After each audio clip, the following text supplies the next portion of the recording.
Good evening. Welcome to the Longmont Museum. My name is Justin Veach. I'm the manager of the museum's Stewart Auditorium, and I curate public programs.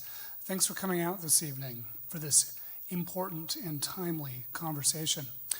Before we get going, I want to thank a few folks who make our programming possible: the Scientific and Cultural Facilities District, the Stewart Family Foundation, the Friends of the Longmont Museum, and of course our museum members. Do we happen to have any museum members with us this evening? Hey members, I thought I saw some of you. Thank you. We simply can't do all that we do without you. If you're interested in finding out what it means to be a member of the Longmont Museum, feel free to grab me after the program or ask one of our staff, or perhaps approach one of those folks who had their hand raised to ask them why they're members. I'd also like to thank some of our media sponsors, the mighty KGNU Community Radio out of dear old Boulder, just down the road, KUNC and the Colorado Sound. I also want to thank you all for putting up with our construction and the complications that has wrought on our parking situation. So if you hoofed it from the neighborhood or had to walk through a semi-plowed, kind of muddy parking lot, our apologies. But what's happening is that the biggest museum in Boulder County, that's us by the way, is about to get bigger. We're expanding, obviously. We're building a 4,000 square foot gallery space, expanding our lobby, and completely redoing our front entrance. So that means by the time, midsummer rolls around, we'll have 3 gallery spaces. One that will be a dedicated history space, another dedicated children's space, and then a dedicated rotating space for traveling shows and curated in-house exhibitions. So exciting stuff on the way. What else is happening? This weekend we have our annual holiday show. It's actually our 10th annual holiday show this Saturday. If you're looking to get your holiday thing going, this is a great way to kickstart it on Saturday. We have 2 shows, 3 p.m. and 7 p.m. It's a very eclectic evening or afternoon. They sell out, so you want to buy your tickets ASAP if you're interested. Let's see. Well, artificial intelligence, AI. Have you heard of this thing? Yeah? My intelligence used to be called artificial back in the day, but I think it has a new meaning now. We're about to drink from the AI fire hose, and we're joined by Longmont's own Jason Vallery of Vast Data. Ladies and gentlemen, without further ado, Jason Vallery is going to do a little PowerPoint presentation for a bit. That's going to be the fire hose part. Then we're going to sit down and have a chat where we digest some of what we've received via that fire hose, and then open it up to Q&A. Without further ado, Jason Vallery, ladies and gentlemen.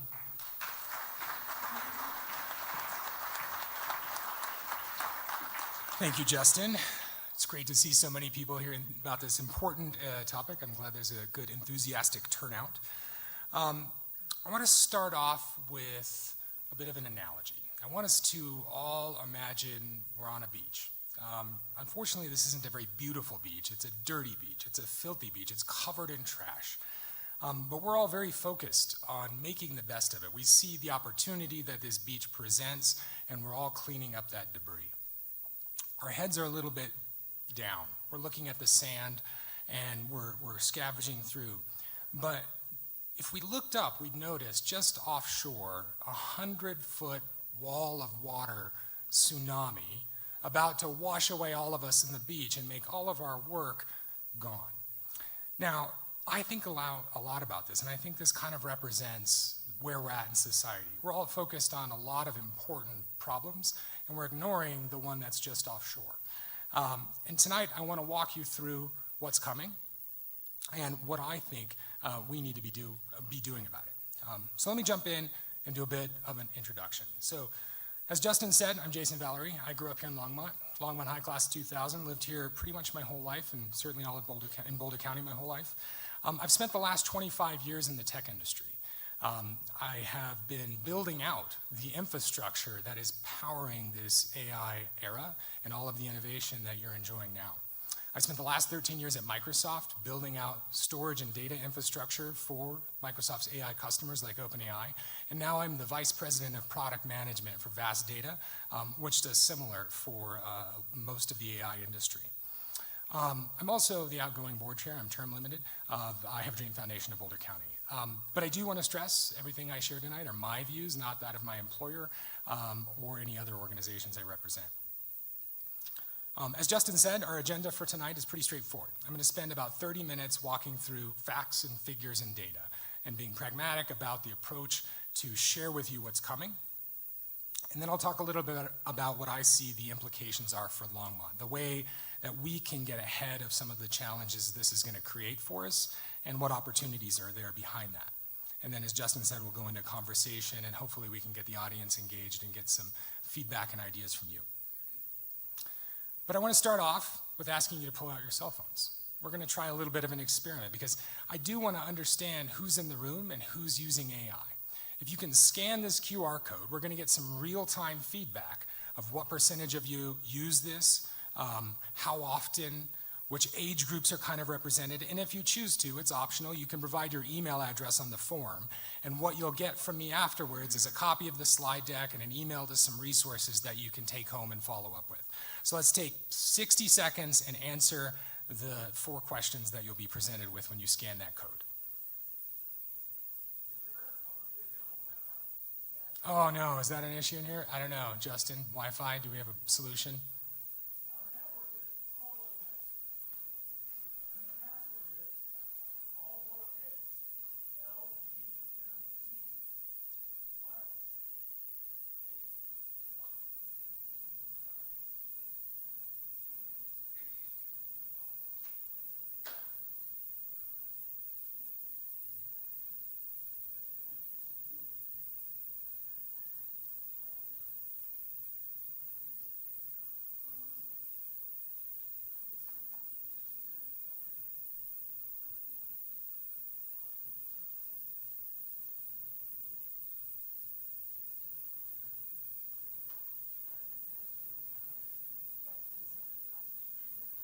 I think he said L, what was it, Justin? What's the password? LNGMT?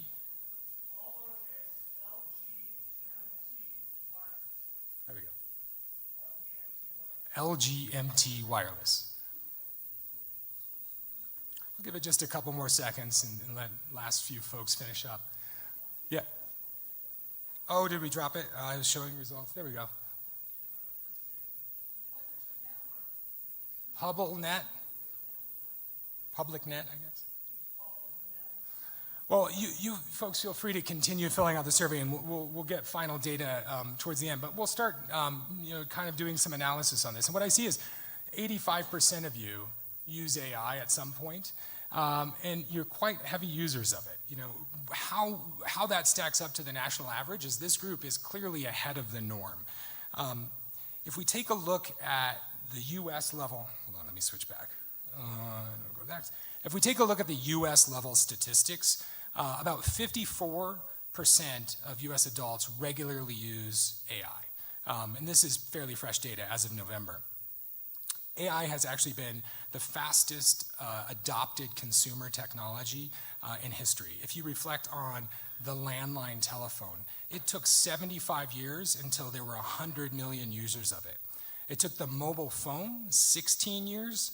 It took the internet 7 years, and ChatGPT got to 100 million users in just 2 months from when it launched in November of 2022. Today, ChatGPT has 800 million active users, and when you add in Grok and Gemini and Claude and the other agents out there, there are over 1 billion people who use these tools on a regular basis, which means 1 in 9 humans on planet Earth are already benefiting from artificial intelligence on a regular basis. We can see that it shifts to the younger generations. You know, this isn't equitably used by all of the age groups, and I think that's a clear opportunity to make sure all of us benefit from what AI has to bring and what AI has to offer. But let's talk about what AI actually is, because it's not just chatbots, and it's got a long history. It's actually been with us for a while. You know, really at its core, it's a set of mathematic algorithms. It is a process that the industry refers to as deep learning, where you can take inputs of data and draw statistical correlations and get outputs that are useful. And the first real commercial example of this was in 2012, when we unlocked the ability to do image and facial recognition. You know, the kinds of systems that are probably part of your doorbell today that identifies the cat or the dog or the person or the car, and the kinds of things our phone does to recognize our kids and our parents and be able to tag our photos for it. That's a form of AI. If we continue on the journey, AI started to develop reasoning capabilities and strategy capabilities, and ultimately in 2022 we saw our first chatbot, which gave us an interface into these types of models and systems. And then in 2024, this is the key big milestone, which is probably underappreciated because it's not something most of us are using at this point, but the ability for an AI system to act autonomously and become an agent and do things for us. It can take apart a problem and execute a long-running analysis of that problem and use tools and come back with results. And what we're seeing now is this proliferation of agents in our agentic future, which is a delegated employee that can go do things on our behalf. And this is where the industry is spending most of its initiative right now. When we look at this then at the big picture lens, you know, chatbots and the way we use them just become the tip of the iceberg of what's coming. Even today, there are systems that you may not think of as AI are actually AI. You know, in finance, 85% of stock trades are made by AI-like algorithms. Fraud detection in finance, logistics, maps, routing, all of these things, the recommendation engines, your social media feed, what you consume on Instagram or Facebook or Twitter, or your Netflix recommendations, YouTube, all of those are AI algorithms. And the one that gives me the most pause and concern is the one we first talked about, the global eye. There are 1 billion security cameras and surveillance cameras in use on planet Earth right now. And the vast majority of those have an AI algorithm connected to it that's watching us and determining what we're doing. And this introduces a whole suite of conversations to have around privacy and governance of this kind of data and who has access to it. Now, how did we get here and how does this continue forward? There's this concept of exponentials, and it's not something humans are well equipped to think about. You know, we think primarily linearly. We think 1, 2, 3, 4. But progress in artificial intelligence is mostly exponential in nature. That's 2, 4, 8, 16, 32, 64, 120. Those numbers that double in each iteration. So for another analogy, imagine a piece of paper. And if I was to take that piece of paper that's probably about 0.1 millimeters thick and fold it in half, it'll double in thickness and be 0.2. And if I double it again, it'll be 0.4, and then 8, and 16, and keep doubling that. And if you folded that piece of paper in half 10 times, it's about as thick as your hand. 20 times, it's as tall as the Empire State Building. And if you were able to fold it 42 times, you have a piece of paper that would stretch from the Earth to the moon.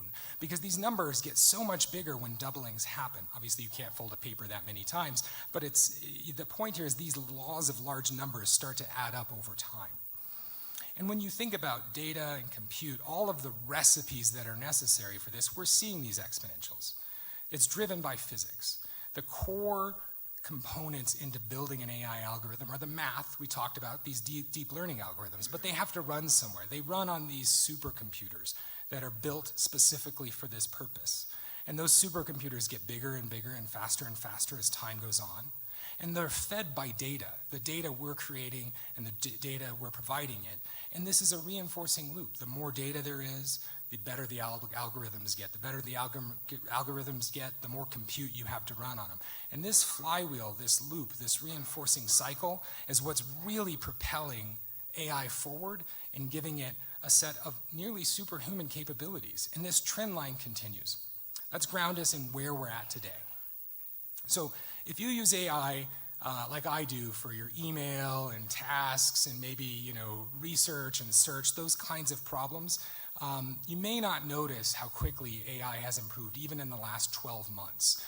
But if you look at the frontier of what AI is, these are the really hard problems that we face.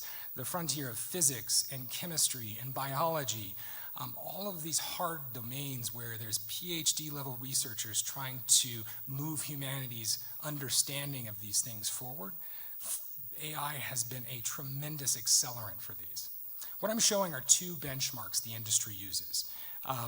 The first one, the blue line, is called Humanity's Last Exam, and clever enough.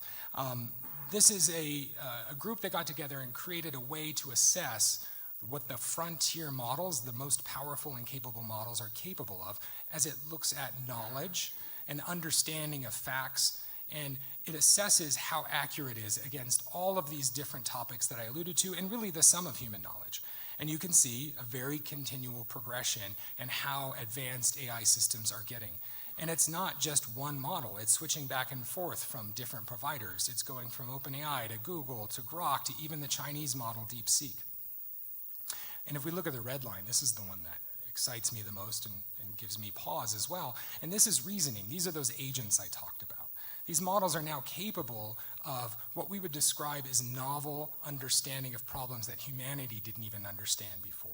They're taking these really hard frontier math, science, engineering problems, computer coding problems, and they're spending days and weeks in some cases doing analysis and trying to solve them. And they've been empowered with tools. They can use their own programming languages to write code and do tests and experiments and come back with results.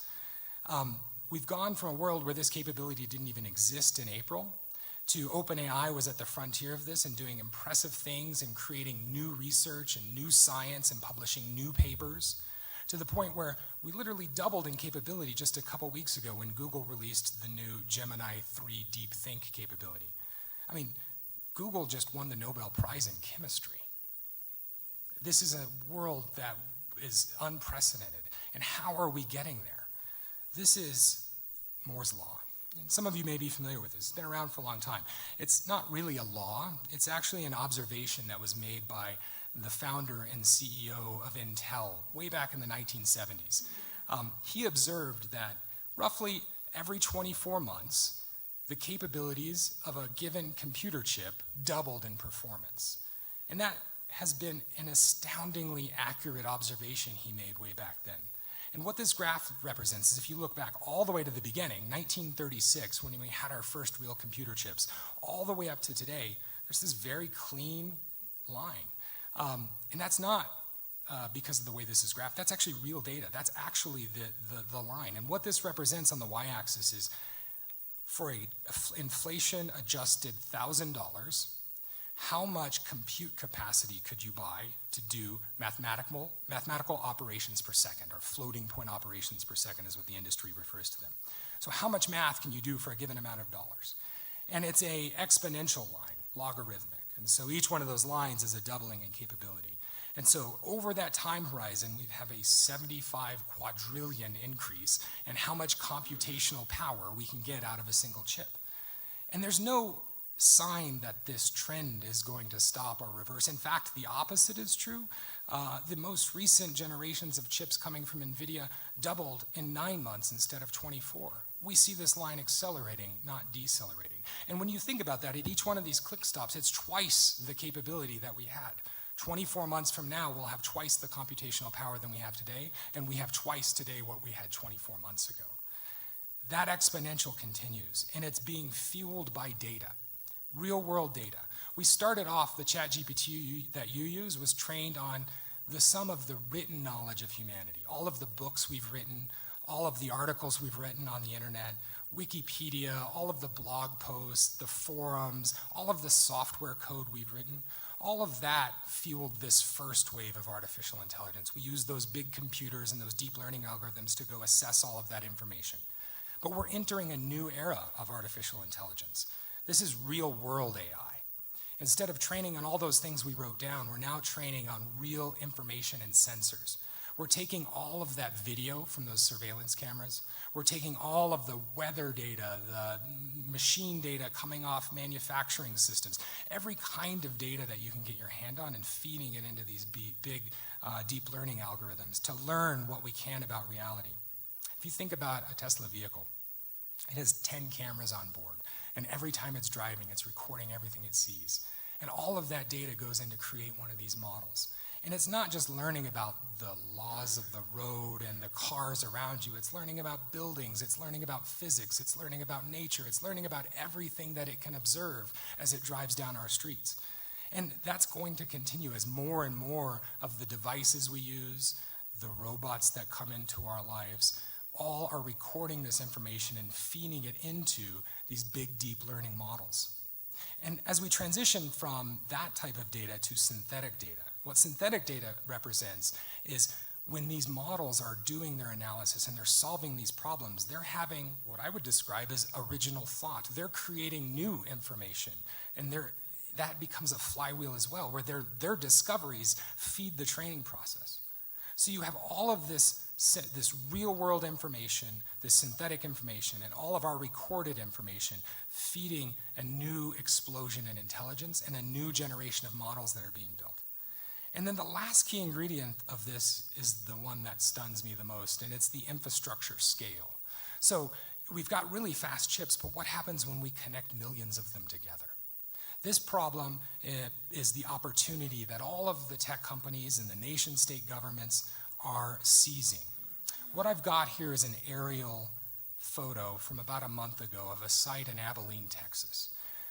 It's a site that Crusoe, they're actually a Colorado company, is currently developing. Now this represents a single computer. It's 120 acres. It is going to be built to do one task, which is to train the next super intelligent AI system. It represents 32 distinct data halls, and it will consume 1.2 gigawatts of electricity. That's 1,200 megawatts. This site is enormous in scale. This is space race level of investment and more. And it's not unique. This site in Abilene, Texas is only one of 22 sites being developed across North America and the Middle East that are at gigawatt scale or larger for this purpose. The electricity grid cannot provide this much electricity.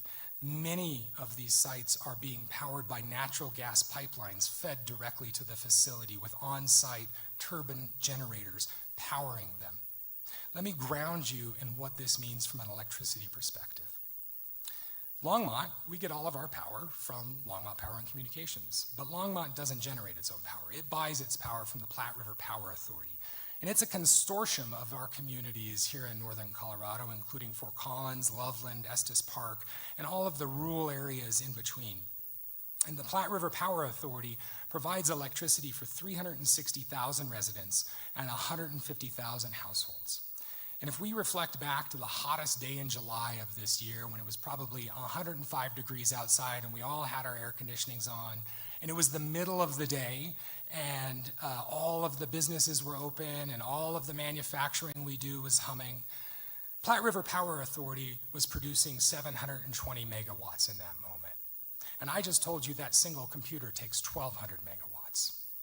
The facility north of Fort Collins, if you're driving up to Cheyenne and you look off to the left off I-25 that I've got in that picture, is called Rawhide Unit 1.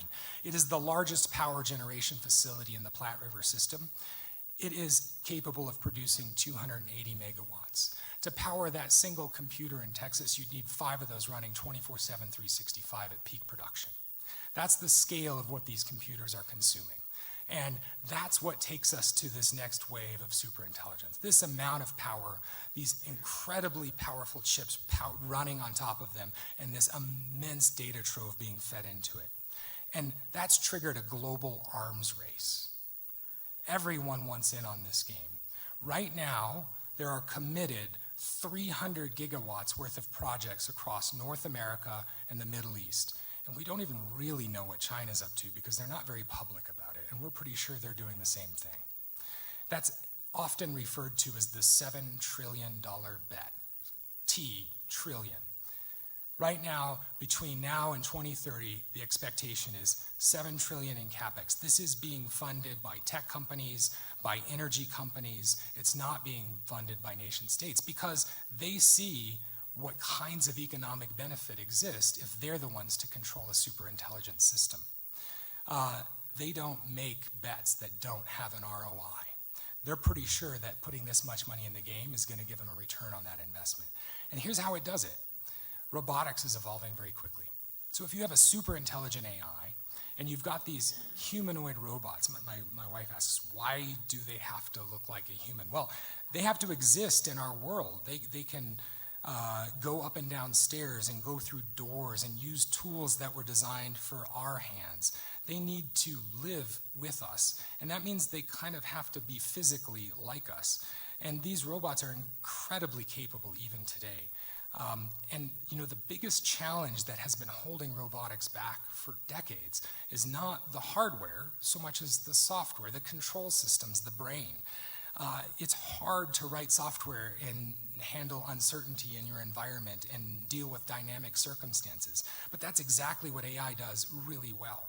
And so you've got companies who are taking these AI algorithms and embedding them into the robot to control their movements, their actions, their decision making, and be able to adapt to a very dynamic environment. And that's yielding some incredible results. I want to show you some videos from this week. There was a trade show where two key robotic manufacturers demonstrated. This white one is from Figure Robotics, and this more gold-colored one is from Tesla. And, oh, is it not playing? Oh, there it goes. And they run like us. They have fluid movement. This is real robots this week demonstrating their movement. And then let's look at their hands. They have let me get this to play right. They have fine motor control. They can crack an eggshell. They can manipulate very tiny objects. These hands have become incredibly capable. So we're at a moment in time where things are going to get really weird. We've got companies who say that they're going to go into mass production of robots like this next year. They're going to start manufacturing these at scale as soon as March. That's happening now. And they're going to be in our world, and we're going to have to accept that they're our neighbors and they're being used around us. What does this look like? This is a convergence moment where these super intelligent AI systems are embodied in physically capable humanoid robots. And when these things hit mass scale, it creates what I'm describing the synthetic superhuman. It's physically more capable than us. It can work 24/7 without getting tired. And it has superhuman cognition and understanding of the environment around it, and has a full sum of all knowledge because it's connected back to the cloud and the full set of AI capabilities therein. And when you get to this moment in time, the bottleneck of economic productivity is no longer human labor and human talent. It is the raw energy, the natural resources, the raw materials, and the choices we make as humans to govern how these things are used. This moment in time, by sci-fi writers for a long time, has been referred to as the singularity, and they've often described it as an inevitable moment. I don't know when we get here, but what this is going to look like is a fundamental transformation of our economies, governance, and really even human purpose. I worry, a lot of people ask, like, if robots do the work, how do we survive? How do we eat? How do we pay our bills? These are real challenges we're going to have to start thinking through and face. The economic lens, the way the industry would describe this, is that when you have humans out of the loop in our cost to produce goods and services, it's very deflationary, and everything becomes very, very, very cheap and inexpensive because we can produce all of it that we want. And you might change governance to start thinking about concepts like universal basic income, where we're providing for our citizens. Some even describe a world of universal high income, a world where the poorest person on planet Earth today has a better quality of life than the richest person on planet Earth today because of the abundance we can achieve by enabling automation to do all of the work that we do for us. I don't know how this plays out. I'll say Bill Gates has a kind of famous quote here that I reflect on in terms of timeline. He often says that we overestimate dramatically what we can accomplish in 2 years, but underestimate what we can do in 10. And I feel like that's the right window to be thinking about how this starts to impact us. And so, with those facts and figures in mind, I want to talk in transition a bit about what it means for us in this community. Myself, along with a few other folks, have been talking about this quite a bit. I've been at the forefront of this for a long time, so anyone who knows me knows I don't shut up about this. But we want to start a bit of an initiative to continue this dialogue. And so we're calling it the Longmont Next Wave Initiative, and we'll have some more collateral about it towards the end. But the way I frame this is to think about the 5 pillars of our community which are most important and most impacted by this. And so I want to walk through each one of those and talk about how I see this unfolding and what our opportunities are. But I first want to ground us in a set of time horizons. I think in Horizon 1, 2, 3 all the time in my life, and I'll establish them here. Horizon 1 is the here and now, the capabilities that these systems already give us, and we make no assumptions about forward progress on them. We already see patchy disruption. We already see AI systems that are writing for us. We certainly see it in the software industry because it's creating code for us. It's planning, it's our admin. We're using it in this way, and there already have been jobs impacted by the tools that exist today. And as we continue forward, when we get to Horizon 2, what we're saying is that there are true structural changes, and whole workflows that we do in knowledge work have changed, and jobs have had to reorganize around this concept of AI agents doing the work for us. They can act, they don't just chat, they can act on our behalf and do things, use tools. And then at some point this will continue inevitably to that Horizon 3 moment I described, where suddenly we are in a state where the only constraint of productivity and economic growth is the energy and natural resources, and this is our post-scarcity future.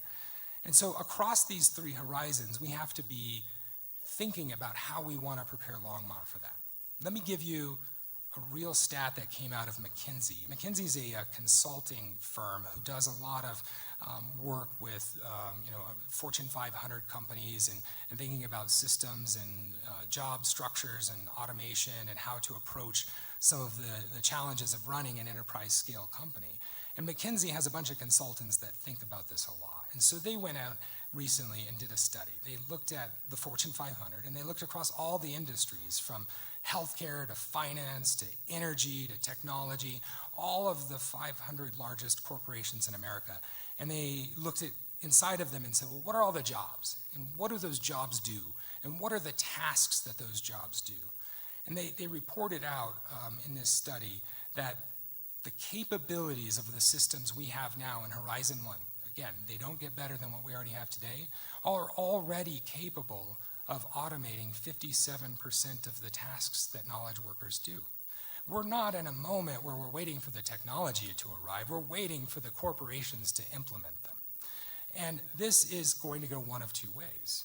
Some will choose to use this as a lever of economic prosperity, where we'll enable our employees to do more, and they'll get more done in a day, and they'll be able to manage these fleets of AIs to have more impact and create more goods and create more services. And then there are other companies who will look at this as an opportunity to say, I need fewer employees. I can restructure the way I manage this work.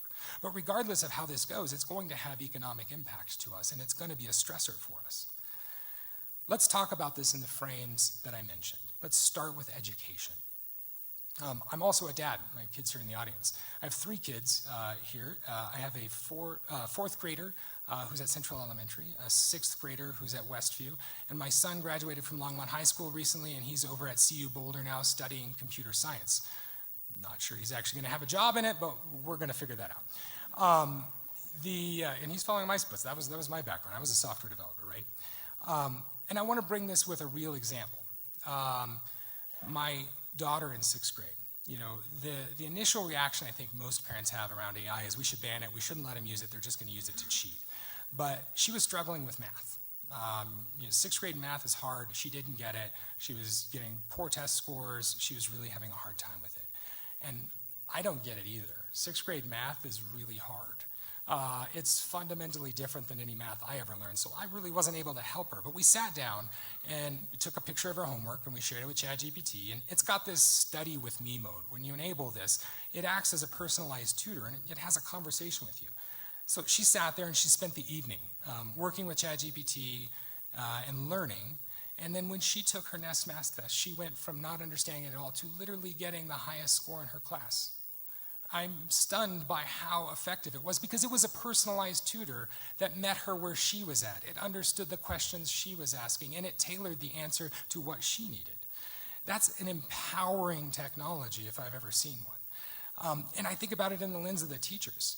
The teachers, the value we get is the time they spend with our students. When they're doing administrative work or grading papers, that's time they're not spending with our kids. If our teachers can leverage this in that way, that creates those human connections which are most important between our students and their educators. I think the here and now is that. We need to figure out how to get these tools in the hands of our students to empower their learning and to enable their teachers to bring that human connection to that. As we move forward into this agentic future, though, the future changes. And this looks like a different set of skills that we need to teach our kids. I think about these agents, and I really think about it as you become an architect. Instead of the doer, you describe what's needed, and you manage a fleet of employees or agents to do tasks for you. This is a skill we're not equipping our children with. And it's a skill that's going to be necessary not just for our kids, but ourselves as this continues forward, is managing these systems. And then when we get out to Horizon 3, this is when education changes fundamentally. And it's not about preparing our kids for a future world of work and a career. It is about equipping them to be what is uniquely human and changing what we're teaching to be philosophy and ethics and debate and creativity, those skills that no matter what AI is capable of, it will never replace us. This is the same conversation around local businesses and our local economy. I use these tools in a variety of ways, but they help me bring chaos to the noise, taking data and bringing structure. We want to get our local businesses doing the same thing. We think we need to get these tools in the hands of these local businesses to do these kinds of things to make their operation more efficient, because they don't have the staff that a big enterprise company would have to do these different marketing tasks and so forth. So I think there's a real short-term opportunity. And again, even in that agentic future, teaching our local businesses to think of these as employees is a key component of how we can maintain that local economic prosperity. Like, I think of an example of, you could even be a plumber, and if you have a team of agents on your behalf, think of how much more work you could do. It could be ordering your parts for you and scheduling your customer meetings or your customer client calls. It could be navigating your vehicles. It could be maintaining your inventory. All of those things which are time consuming for us, as we offload those to AI, it frees us up to have more impact. And this will transcend all of us. It will impact all of us in all of the things we do. And long term, what I want us to think about in terms of local business and local economy is how we capitalize on the human premium. I think the things that will always matter, as I said, are human connection, human presence, and investing in local businesses that prioritize that. Experiences aren't going to go anywhere. We're still going to want to enjoy going out to a restaurant or going to a museum. These are the things that will matter no matter what, and investing in those makes sense now. In the lens of our community and our government, Longmont is a fantastic city. I love it here, and we have a great city government. But they're going to be faced with some difficult decisions, and it's already happening. There's no shortage of vendors out there that are trying to sell municipal solutions to things like policing and surveillance and HR and city planning. These are AI-driven solutions being sold to municipalities all over the country, and our government is no different. They're going to have to set up a value system of how we maintain Longmont residents' data, our privacy, how we make decisions. It's imperative the city get ahead of this. And as the time continues, they'll find more ways that AI will impact city decisions like traffic management and power grid planning, all of the paperwork and bureaucracy that are necessary for a city government, like fines and permits, and all of those things will be touched by AI. And it's important that we establish a framework around how decisions have humans in the loop, and that we can apply empathy to our residents when those decisions are made. And lastly, as we get into that third time horizon, one of the things I love about Longmont will be the thing that continues on into that future. We've invested heavily in our parks and our open space, and this museum and our rec centers and our public art and all of the things that make it wonderful to live here. And my hope is that Longmont continues to invest in those things, because that's the thing that's going to keep us all together and the thing we're going to get the most value of. So that's kind of the three horizons across the city. Technology and workshops. What I mean by this is that I see a digital divide. And there's been a digital divide, the haves and have-nots of access to technology, and AI is going to widen that gap. There's a lot of uncertainty and fear about these technologies and hesitation to adopt them. This room seems very forward-thinking, but that isn't necessarily representative of our entire community. I worry very much about what can happen when we have a set of individuals who are leveraging these to maximize their impact, and a set of individuals who ignored them and are left behind.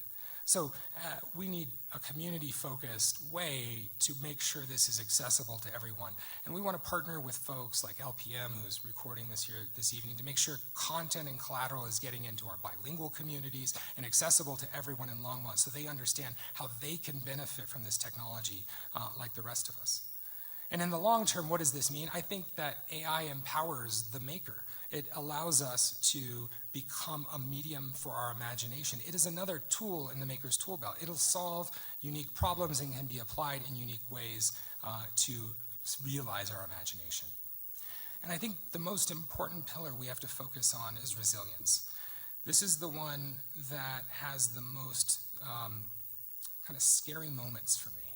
I think in the short term, there's a lot of denial about AI. There's a lot of politics behind it. It's been politicized. And, this has created a very difficult dialogue to break through when you see this wave coming and convince everyone that no matter how you feel on this spectrum or how uncertain you are and how shocked you are, it's still going to hit us all. And so I think it's super important that we start now, and this conversation here in this auditorium is the first step of having these conversations as a community and talking to our neighbors and making them aware of what's coming and preparing them for it. And then as this shifts and we start seeing real world impact in our community, jobs changing, financial stresses of our neighbors, this is the kind of thing that can fracture a community. There's going to be this clear split of the AI winners in our community and displaced workers who are struggling to find their place. And we have to mobilize our local networks, our nonprofits, our civic groups, and really provide a support structure and safety net while we work through this transition to get to that Horizon 3 utopia I see for all of us. And then when we get there, that's about finding our purpose. I worry about this for myself. I find a lot of meaning in what I do and my purpose wrapped up in my work. And if I'm not economically valuable, what is my purpose? And we're all going to go through this existential question of, why am I here? What do I do? How do I drive meaning? And that's where we come together as a community, where we start investing in our time and exploring nature and the arts and our hobbies and community groups and connection, because I've said it a bunch of times, but I got to keep reiterating it. That's what makes us human and keeps us together through this incredible moment. So, like I said, we're going to try and kick off a little bit of an initiative and see where it goes and who we can get to participate in starting these conversations, working with some of our existing established community groups like the school district and the chamber and Rotary, LPM, all of the maker spaces, the city, and really see if we can get a dialogue going about being prepared for this wave that's going to crash over the entire globe, but let's have a focus on what happens here at home. We'll have a handout, and I'll put this QR code up at the end as well, but this will take you to a website where there's a much more in-depth survey to gauge your sentiment around the topics I just described and how you see this unfolding for Longmont, and a clear call to action to continue the dialogue and get engaged. We'll have our next meeting in January, and we hope we can get as many of you there as possible. So, with that section, I'd like to invite Justin back on stage, and we're going to sit and have a conversation in a little more candid way about what the risks, opportunities, and unknowns are as we work through this together.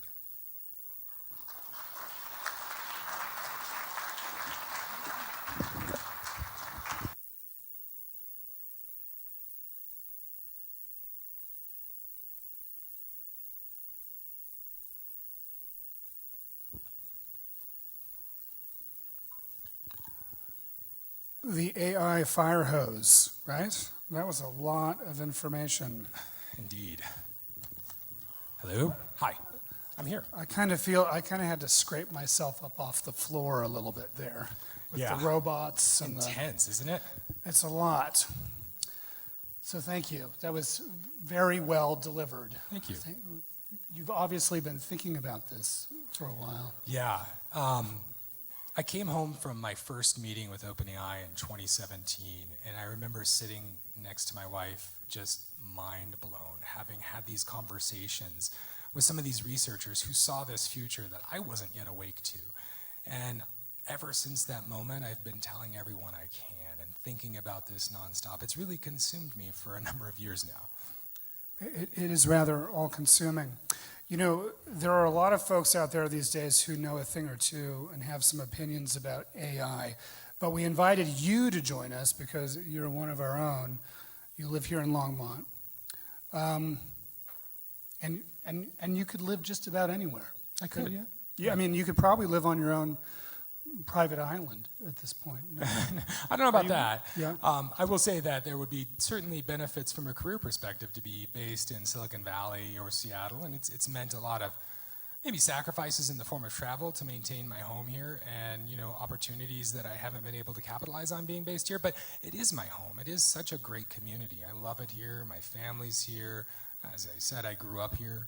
And the people here are great. Like, one of the things I reflect on when I go like to San Francisco and I'm in the Bay Area or Seattle, or really, you know, for my roles, I've traveled all over the world, is when you walk down the street and you smile at a stranger, they get super uncomfortable and look the other way. But when you're in Longmont on Main Street, most of the time they smile back and nod unless they recently moved here.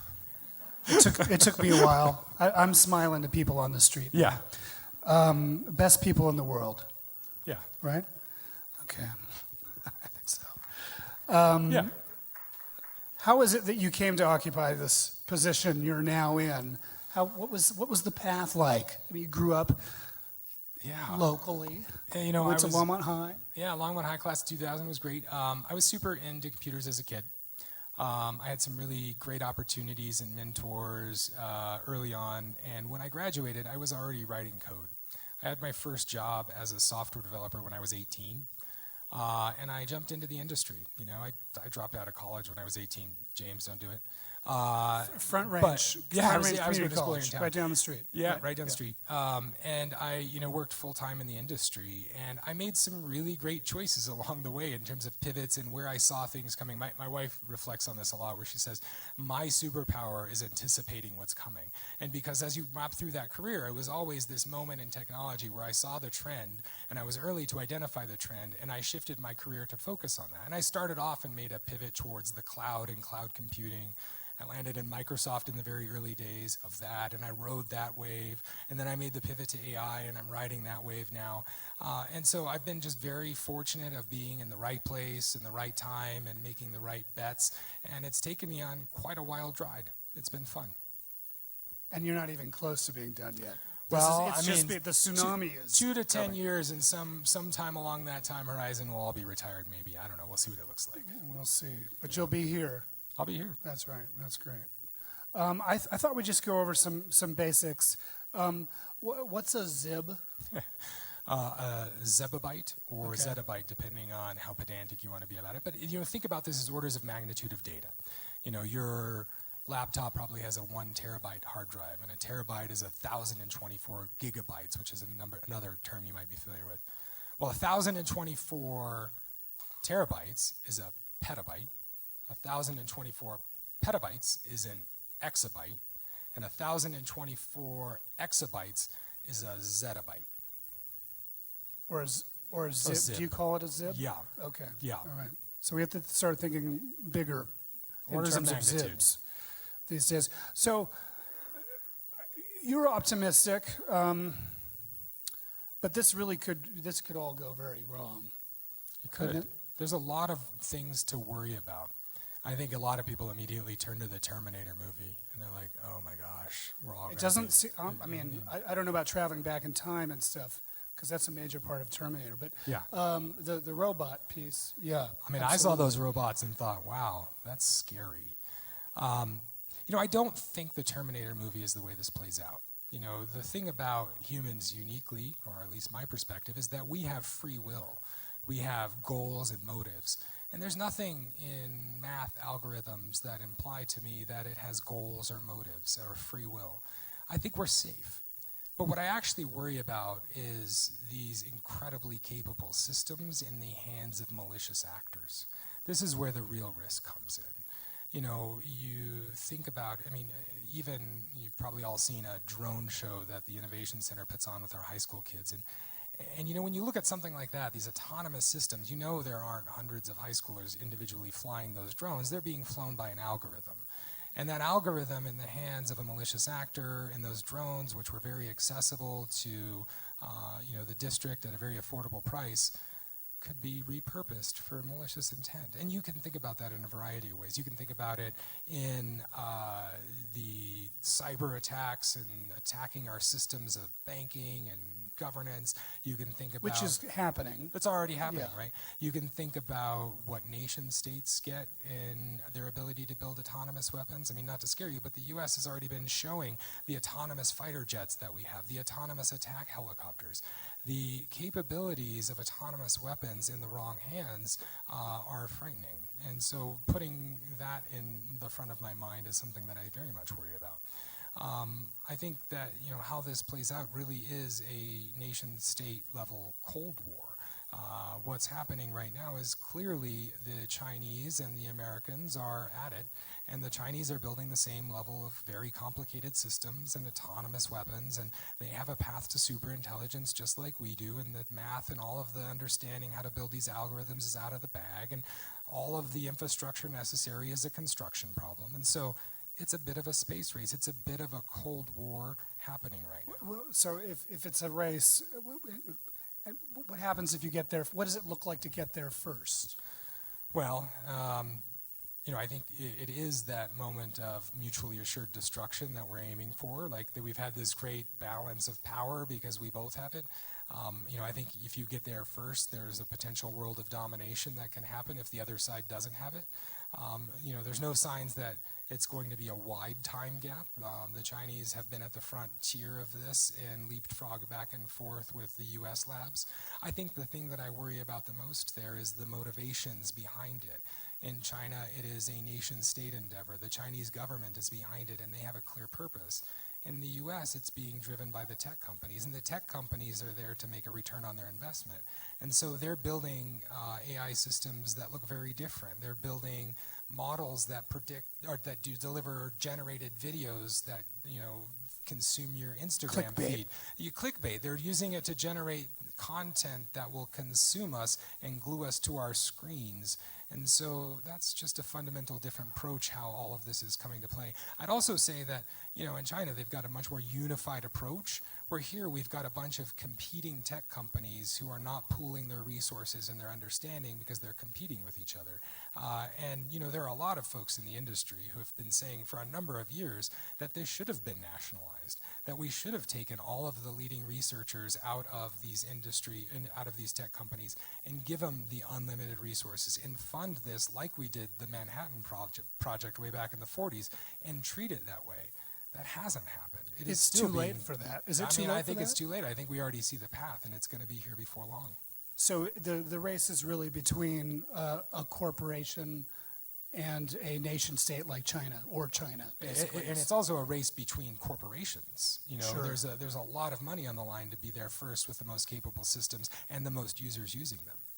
I'm still not sure what it means to be there first, though. It's all degrees of having it, right? Yeah. I mean, there isn't, I guess it's all about implementation. You know, that's right. Like when you look at any transformative technology, one of the things that's often referred to is there's really only ever two major players are winners. If you think back across all of the innovations that have happened from computers, there was Microsoft and Apple. From mobile phones, there was Apple and Android. If you think about search, there's Google and kind of Bing. Like always there's kind of two players and then a long tail of players. And it's about user acquisition. It's about being there first with the right systems that get implemented. OpenAI had that first mover advantage, has that first mover advantage, and that's incredibly beneficial for it because it's got this established user base. It's hard to disrupt that and dislodge an incumbent.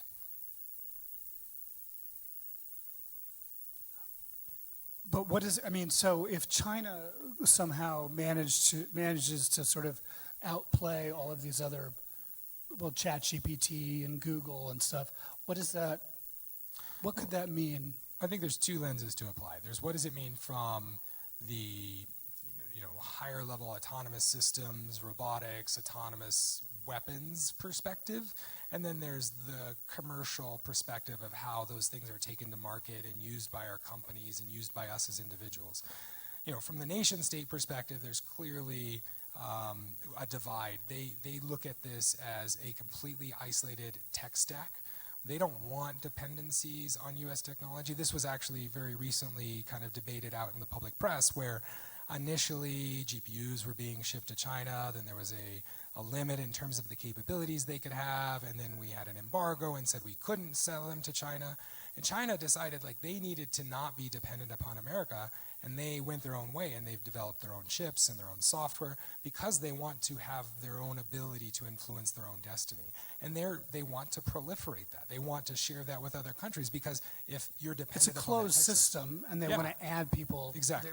They want to expand that closed system. Yeah, exactly.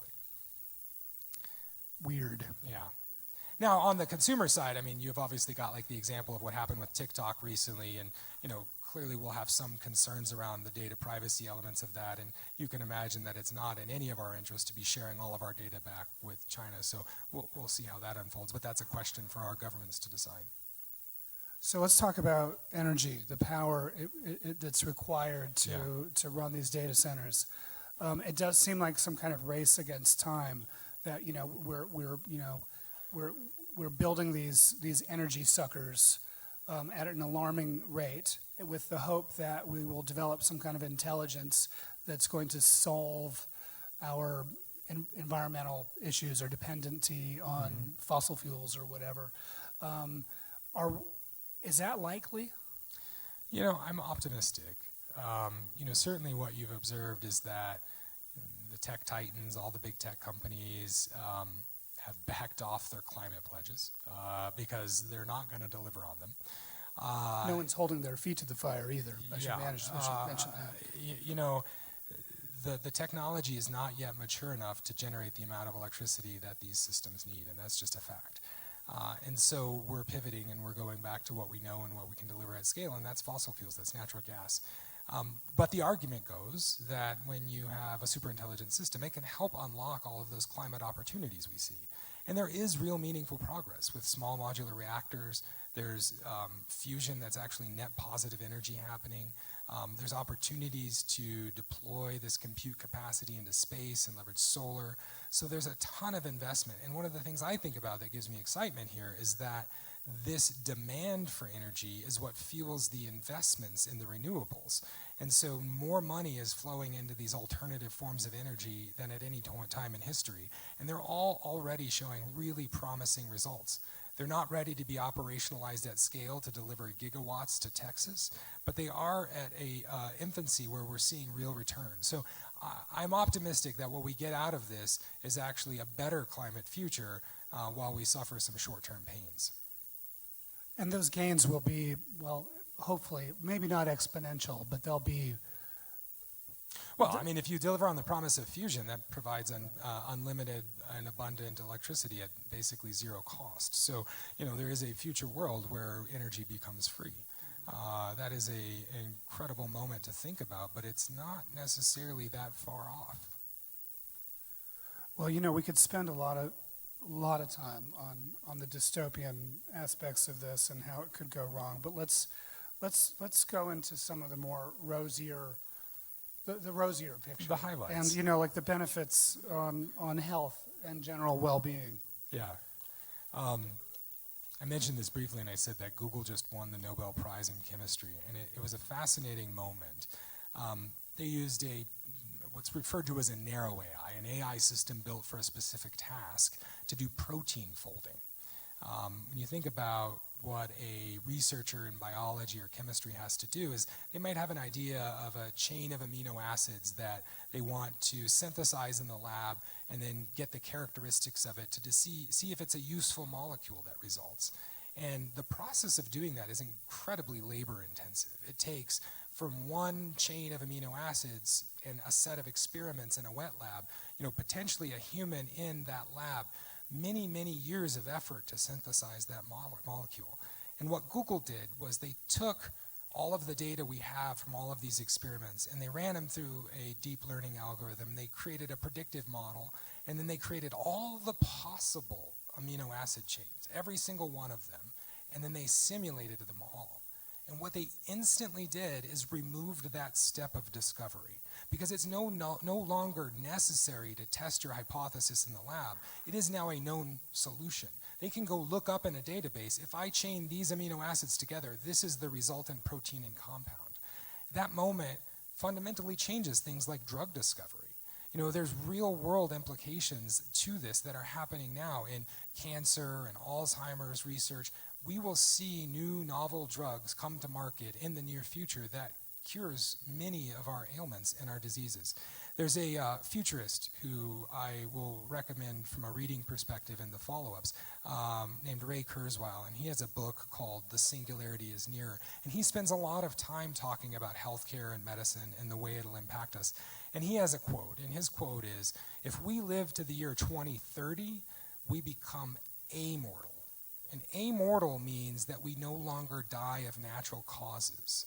We've cured all of humanity's diseases and ailments. The only way that we die is because of blunt force trauma. Getting shot or hit by a bus, it's still impactful, but we're not gonna die of natural causes. And that's the perspective that many are starting to believe as these discoveries become real. I would also point to access to healthcare. Like, you think about these image models and the ability to analyze radiology. You think about robots that could potentially be a superhuman doctor or clinician. It provides universal access to the world's best doctor. We'll have that kind of ability at our fingertips. I mean, heck, I already use that. My wife got some test results yesterday. The first thing I did was I went and ran it through AI and said, help me understand this, make sense of all of this.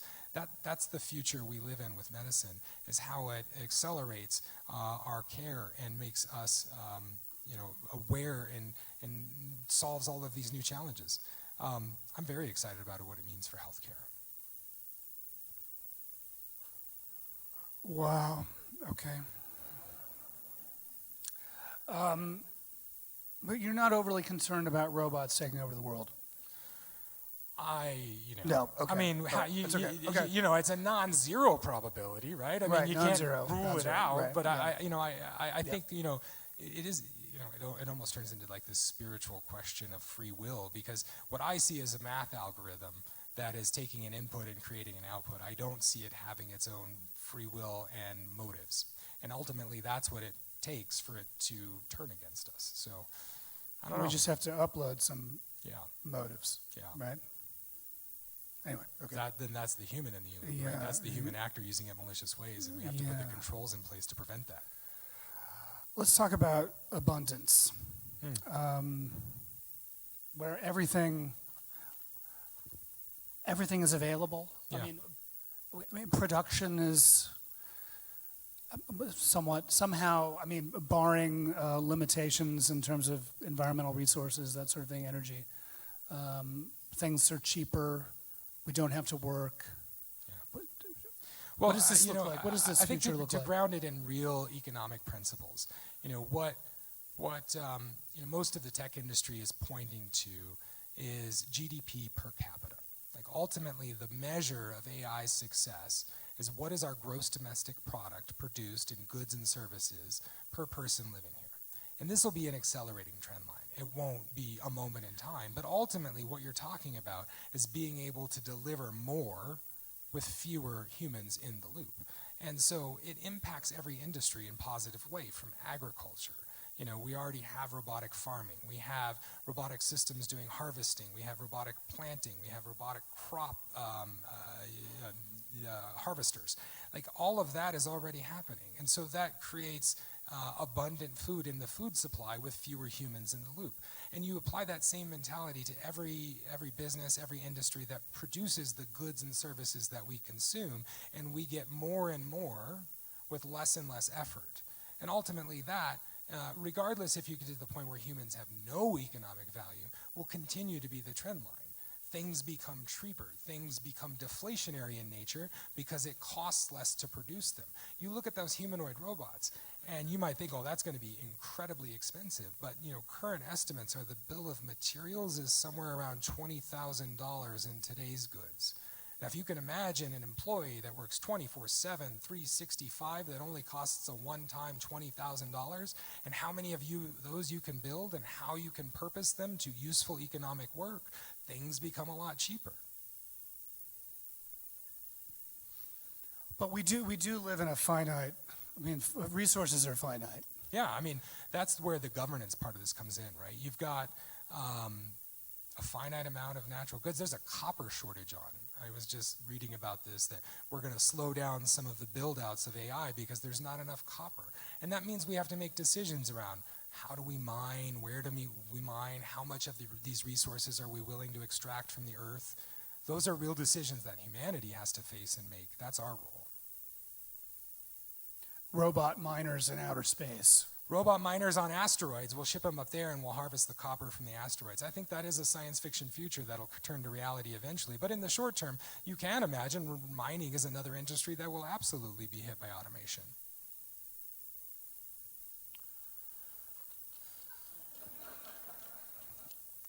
How about my job? Well, see, that's the thing. You're connecting people. You're bringing us together in this forum, in this space. These are the uniquely human experiences that don't go away. Yeah, you guys don't need me. You guys could, a chatbot could totally do this, couldn't it? You wouldn't be as entertaining or as connected. It's true. That's probably true. Okay. Let's see. What else do I got? Okay, how about, what about art? What about a chatbot that can write a really great poem? Yeah. Or paint a painting, or my son's a trombone player, and I like to play music too. And actually, my whole family, we're all musicians. And I think about this, right? Like, I don't think I ever want to see a robot play the trombone.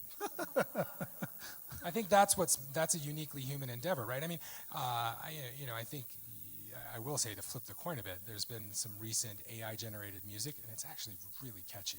But setting that aside, like from a human connection of art, like you're going there because the art conveys emotion, it conveys human experience, and you're going there to connect with the artist and to consume their perspective and their talents.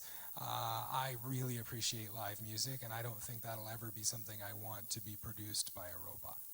Amen. Amen. I'm in full agreement with you. Well, I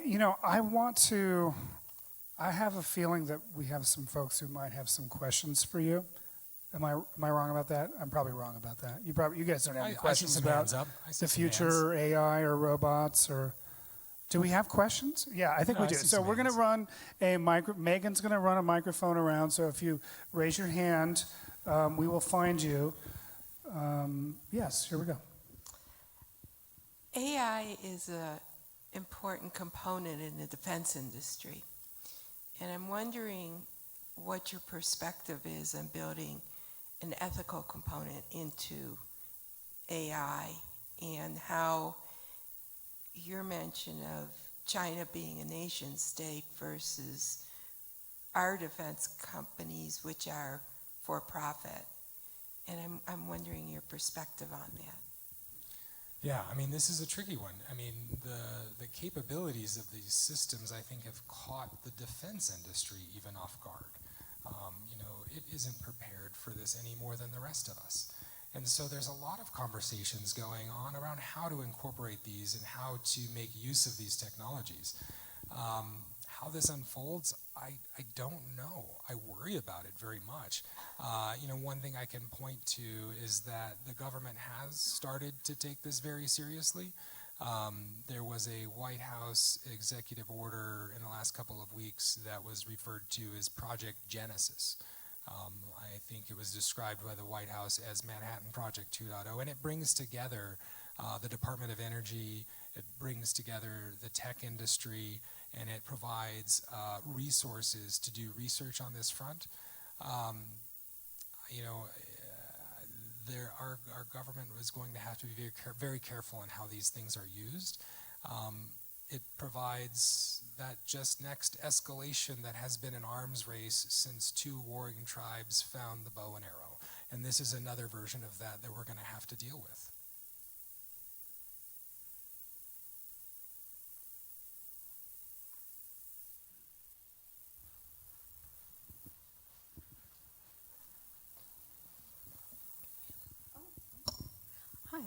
Hi.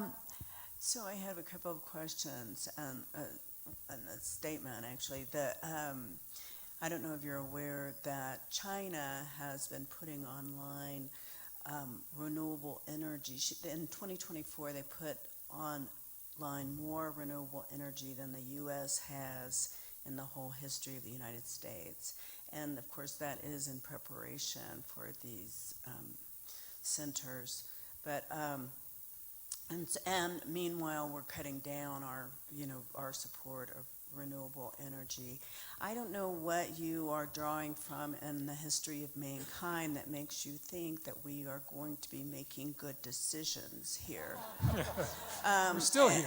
I'm not sure what we have known about climate change for 50 years. We haven't, as you said, developed systems to help those who are most impacted. We just had another round of talks on that were not real successful.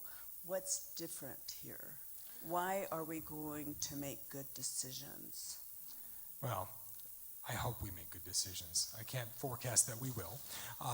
What I will say... Oh, and I'll just add one more thing, if you don't Sure. mind, is that then overlay the economic situation now with billionaires getting richer, the class is dividing more and more. What is there about that makes you think that the powers that are controlling this knowledge and power are going to make decisions that are not just good for them, but are good for humanity?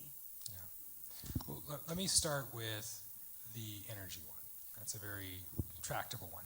China has done a great job of bringing on renewables. It's been an opportunity for them to build out their grid because it was less mature and they were very quick to do a lot of investment there. I don't think I agree with the assertion that the U.S. is building less renewables. I mean, solar is growing leaps and bounds year over year, and it's accelerating how much of it we're deploying.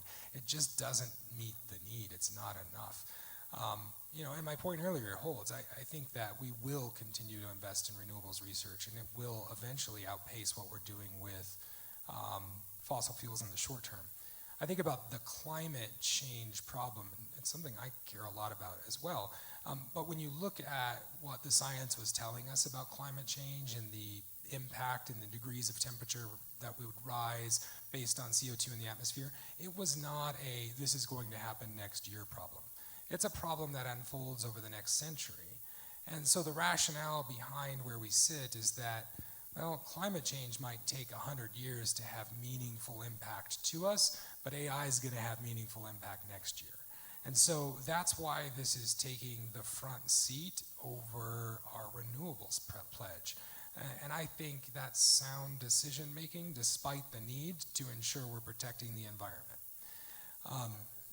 Sure. Investing 7%. Currently, if there's 100% of renewable energy coming online right now, the U.S. is putting on 7% of that. China is like 30-something%. Also, there was something else you just said that, the climate change. We are seeing climate change impact now. We just had the second latest snow ever in the history of the Earth here. We're breaking records every single day. People are being impacted. Areas are flooding, fire. That's happening today. And of course, insurance rates are going up today because it's happening today. And so it's not something that's going to happen in 100 years. It's happening today. It happened yesterday, and it's happening tomorrow. Yeah, I mean, I don't know the specific stat you're citing, but yeah. Oh, yeah. More in the back. Hi, thank you for speaking. You're very, very good speaker. This facility in Texas that needs a lot of energy, and you say it's like a computer? Yeah. Does it not throw off heat? And can that heat be used for energy? Doesn't quite work It's that not way. a closed It has to dissipate an awful lot of heat. I will point out one of the common challenges to these systems is water use. The industry has solved that problem. These are all closed loop systems that actually don't use any water for cooling, but they do produce a lot of heat that has to be dissipated into the atmosphere. It can't really be recaptured It can't be in an captured? effective way today to Wow. power the systems, but yeah. Thank you.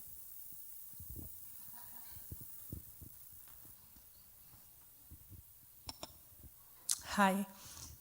Hi. English is not my first language, so please bear me with, while I try to get my thoughts organized. My question is around the entry points of influence between humans in terms of feedback loop to AI systems and how that relates to governance. Because what I've seen over the last, I don't know, even just since COVID, the more systems are automated, the more you are, in some ways, even if you're still talking to a human, you talk to a human who has less and less capability to make independent decisions because they are limited by what decisions they're able to make and the algorithms that shape that capacity of what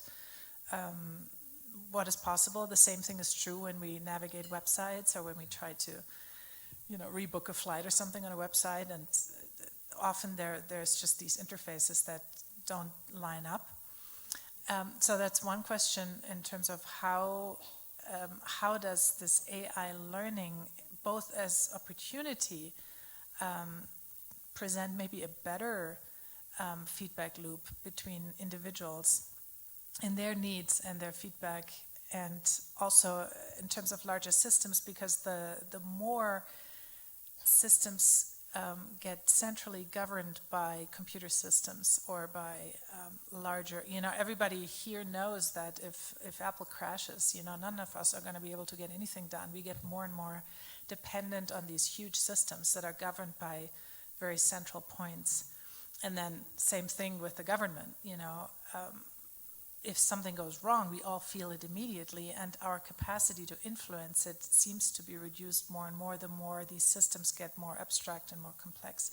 So I was just curious if you had any thoughts around the current governance system we have in terms of democracy, in terms of the way we think about controlling businesses that already doesn't seem to be working anymore. This idea that a government can still control businesses.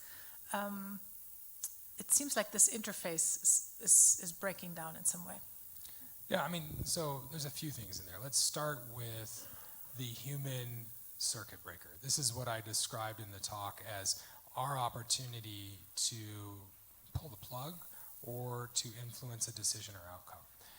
These models are not magic. They're just actually a large matrix of floating point numbers. They don't do anything themselves. They have scaffolding around them, code and structures that push inputs in and get inputs out. And so we have the opportunity to construct whatever rules and frameworks and systems of governance over the top of them that we choose to implement. And so ultimately what we're asking here is, as a society, what kinds of rules and governance do we want to apply to these systems? And that moves away from being a technical conversation to one of governance and policy. I think this is something that our leaders will need to grapple with, and our nation and Congress and president will have to tackle in terms of what kinds of restrictions and what kinds of use cases these are allowed to do and how they must be controlled. It's all possible. It's just a question of, do we have the will to put those kinds of restrictions in place? And historically, we're not a country that likes to restrict things. We're a country who likes to promote freedom. And when I look at what's happened between us and Europe as a canonical example of what's happening in AI innovation and in technology is that Europe did put a lot of restrictions in place and a lot of rules and frameworks, GDPR being a perfect example. And what happened? Innovation stalled out. All the tech companies left. Europe's economy is crumbling. And they all moved here because these companies had the opportunity to innovate. And restrictions and controls stifle innovation, but they also protect us. So we're always balancing ourselves on this fine line of how much governance and how much freedom do we want our society to have. And that question continues into the AI era and will have to be applied to these systems the same way we've applied it to all technology in our past. I'm optimistic. I think that we are here in this position, in this moment in time, in this nation, because of our decisions in this regard in the past, and I am optimistic we'll continue to make the right decisions forward, but we're going to be faced with these decisions, no doubt about it. Jason, you may have answered part of the question. I was going to ask a question about regulatory environment, and you started to answer the question just now. But from your perspective, what would be encouraging from your perspective in terms of regulation? And on the other end of that, what would you be most discouraged about? You know, this is a debate that has started and stopped in Congress. We see it in legislatures across the country. And how that plays out is going to have a huge impact on how this affects all of us. So on a continuum of discouraging to encouraging, what would you like to see happen and not happen in terms of regulation? Let me compare and contrast China and the US for a moment.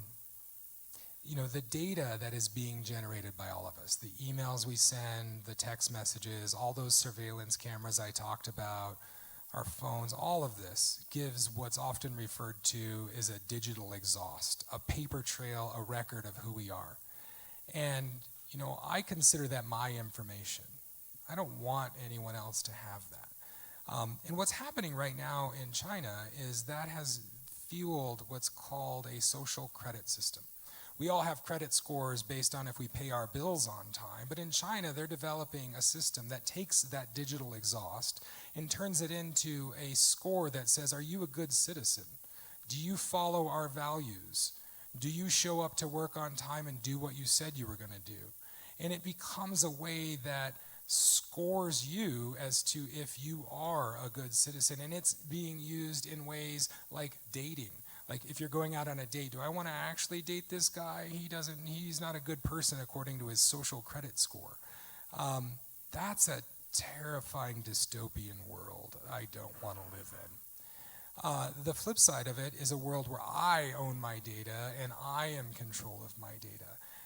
And I think that's the most important question in front of us is what data is allowed to be collected about us and how it can be used. And there's not a clear framework for that today. You know, we're a freedom-loving democracy. That social credit system I described, I was reading recently, there was some folks that went in and really surveyed the Chinese population. They love it there. They think it's the greatest thing. It's taking off like crazy and being used in unique and interesting ways there. But I think it would never fly here, and it terrifies me. And so these are clear just cultural differences that will come into these frames of governance and be important things that our leaders have to work through.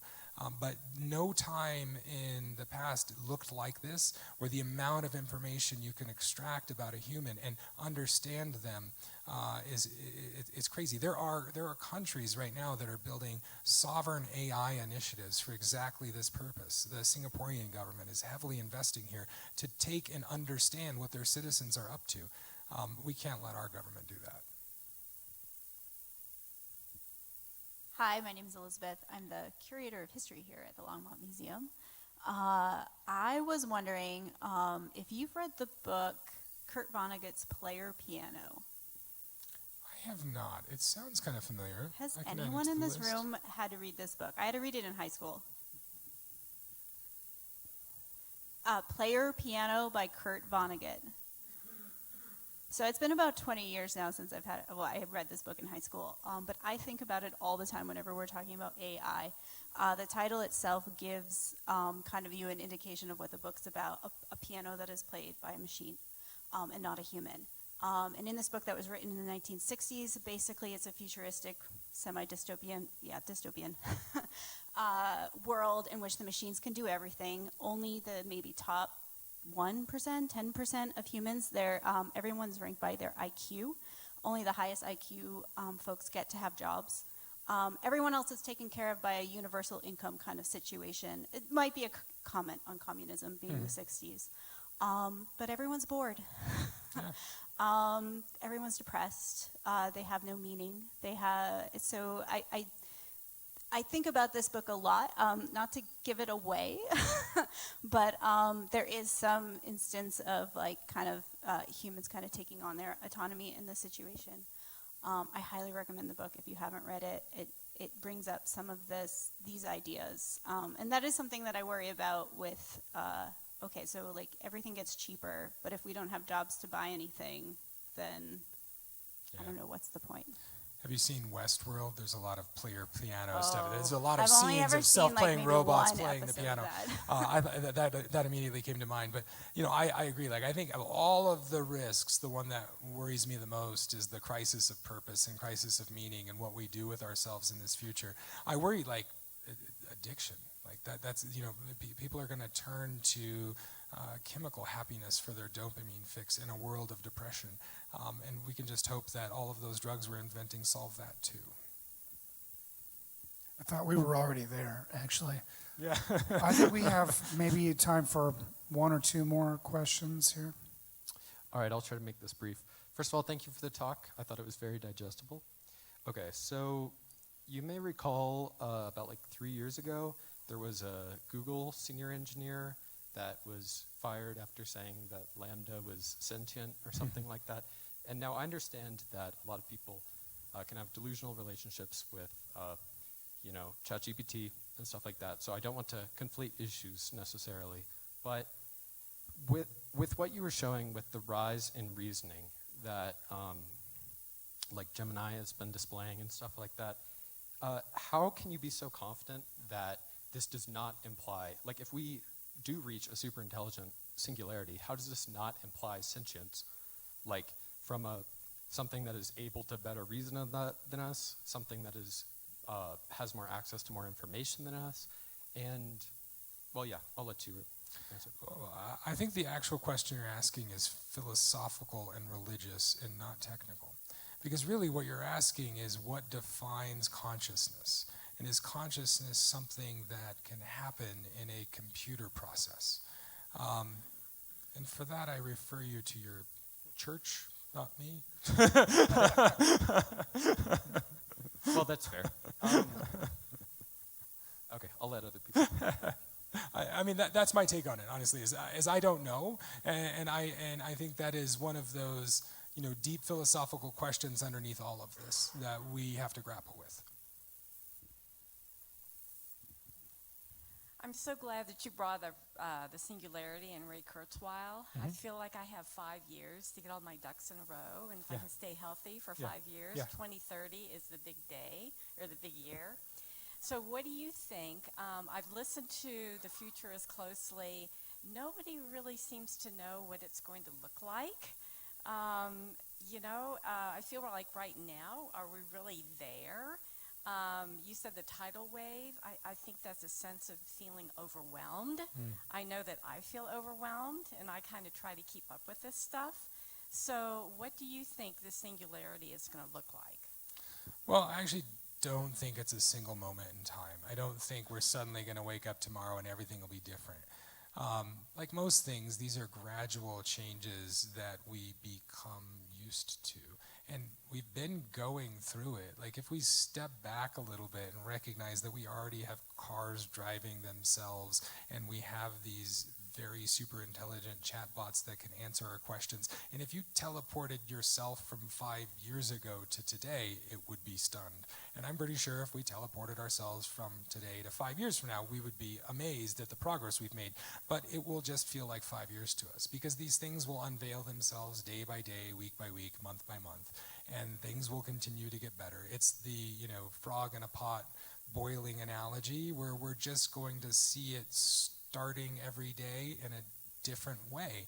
You know, I think the day that I'll be most stunned is when I'm sitting in a coffee shop on Main Street and a humanoid robot walks by. That'll be like, oh my goodness, what just happened? That's going to be a transformative moment, but then we'll get used to it. And 2 weeks later, they'll just be delivering all of our packages from Amazon. Are you going to be first in line for one of those robots? Oh, absolutely. Yeah, absolutely. For sure. And look, they're probably going to suck at first. They'll like fall over and there'll be memes because they like trip and they'll suck and everybody will point the finger at them. But that's because people don't look at exponential progress and things getting better over time, and that it's not always going to be like this. It'll keep getting better. I'm going to have some like used third generation robot that I picked up on Craigslist. Yeah, sure. That's what I'm going to have. Yeah, Facebook Marketplace for sure. Facebook Marketplace. Right. Yeah. I think your wife Emily has a few words she'd like your turn, Em. to say, and a kind of an invitation too, I believe. Hey, everybody. Thanks for being here. Yeah, I'm married to him. He condensed probably a decade of dinner time conversations into this little. So sorry, it's a lot. But we really do talk about this at our house with our kids, and they'll vouch like this is what we talk about. And I think that's the real takeaway I hope you get from this, is that we got to start talking about it. Whether it can become political, other issues, but we have to talk that stuff through so that we can start to impact what it looks like. If we're going to have any say, it's now. And so we together are trying to start an initiative. It's Longmont's Next Wave Initiative, and it's really going to just be getting Longmont talking about these things. Some of these great questions coming up, other questions that didn't get to come up. We want to have discussion where everyone can see those questions through and really get to the heart of the matter. So we have some flyers that we'll have here, and then we've got the QR code. We're going to have an event January 15th at Longmont Public Media, another discussion, 5:30 p.m. if you want to come. If you don't want to be part of that, I have 3 asks. One, could you take the survey and maybe share it with a friend? We really want to get a grasp on where the community is in this conversation already. Could you also, if you haven't tried AI or something, maybe give it a try just to see. Go to openai.com, make an account, and ask it, like, I've heard you can help people. What can you do for me? I mean, that's how you could start that conversation, or help somebody else start one that hasn't.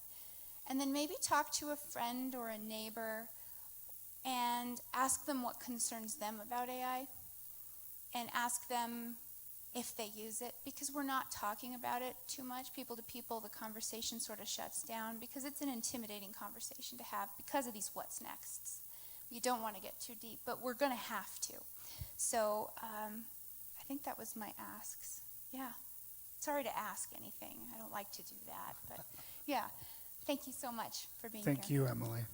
Thank you, guys. Thanks to the audience. I really appreciate all the questions and the participation. And thank you, Jason. Thank you for joining us. Thank you all for coming and being inquisitive and open-minded about this coming AI revolution. I hope we can do this again sometime. I'm down for doing it whenever, and we'll do it again in January at LPM if you want to join us. All right. Okay. Thanks for coming. Thanks.